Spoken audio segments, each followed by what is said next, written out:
Okay, hi there. I think one of the things that was kind of on my heart last night, and I had to do my video later because I was tired. Target mornings are rough.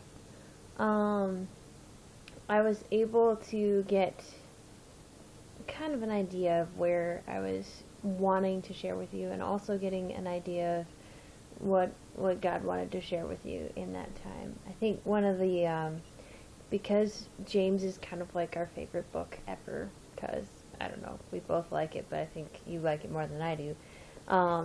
James has some cool things to say, and this actually came back to my mind. I actually didn't know where it was, but I was pretty sure it was in James.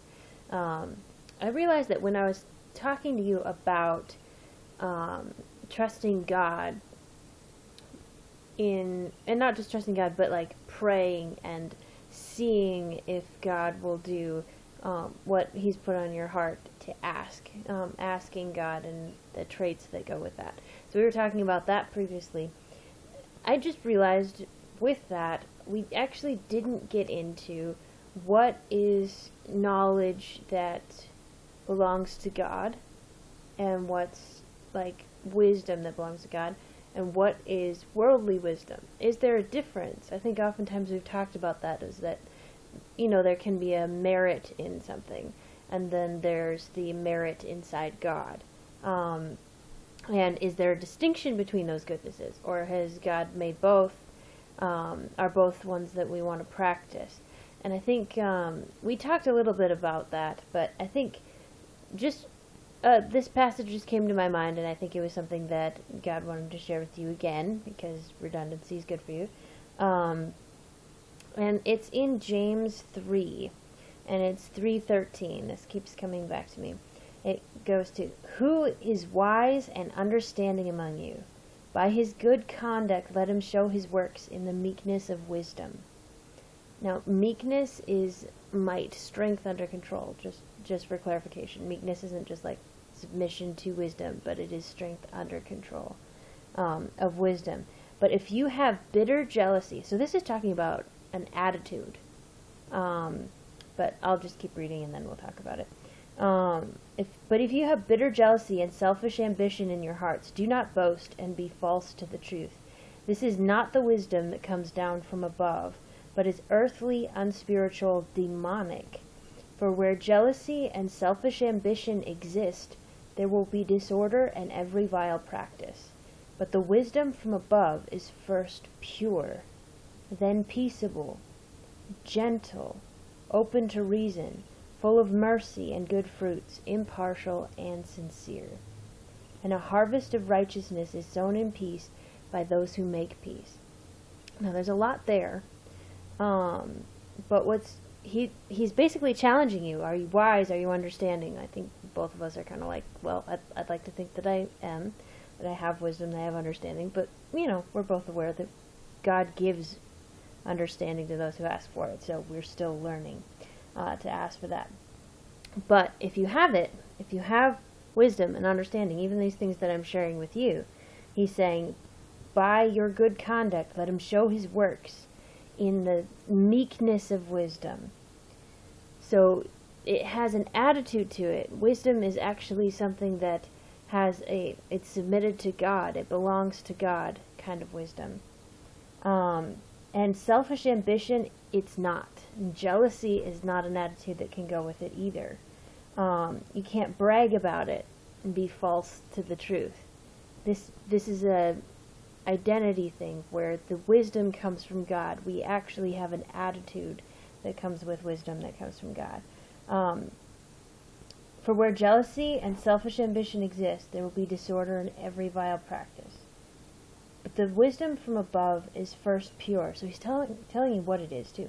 It is pure, then peaceable, gentle, open to reason, full of mercy and good fruits, impartial and sincere. And actually, this is the aspect of what knowledge from God does. So we know what actually is an unspiritual knowledge. It creates jealousy and selfish ambition. I'm so good, I have so much, or I'm jealous of what that other person has. God's wisdom is pure first. It's pretty intense. It has a purity to it. then it's peaceful, it's peaceable, it creates peace through its declaration. We actually know what we're speaking into our relationships with our family members, with our relationships with our friends, when we know that what we're speaking is creating peace. It is also gentle. We have forceful words coming out of our mouth. We aren't speaking in wisdom, we're speaking foolishly.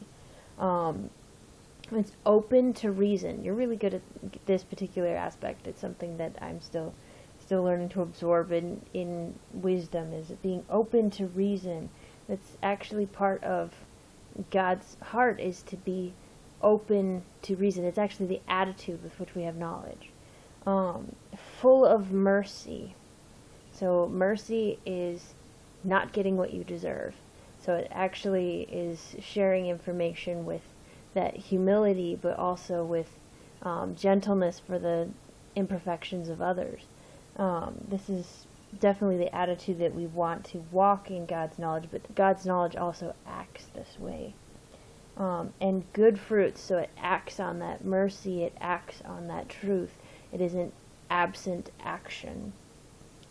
And it's impartial and sincere. So this is something that we give everyone when we're sharing knowledge and information. It's something that humbles me too, because I'm sharing information that I know. But this is something that God's wisdom does for us. When God's sharing something with us, when God's revealing something to us, all of these traits are present. And the thing is when we exercise this, if we live in this, we actually have a harvest of righteousness, or a harvest of goodness in that sense, from God, is sown in peace by those who make peace. The actual truth of God creates peace ultimately. And it isn't a false kind of peace. It actually creates a harvest of peace. Those are some of my thoughts that I'm pondering right now. But the wisdom of God is different than the wisdom of the world. The wisdom of the world actually has selfish ambition and jealousy attached to it.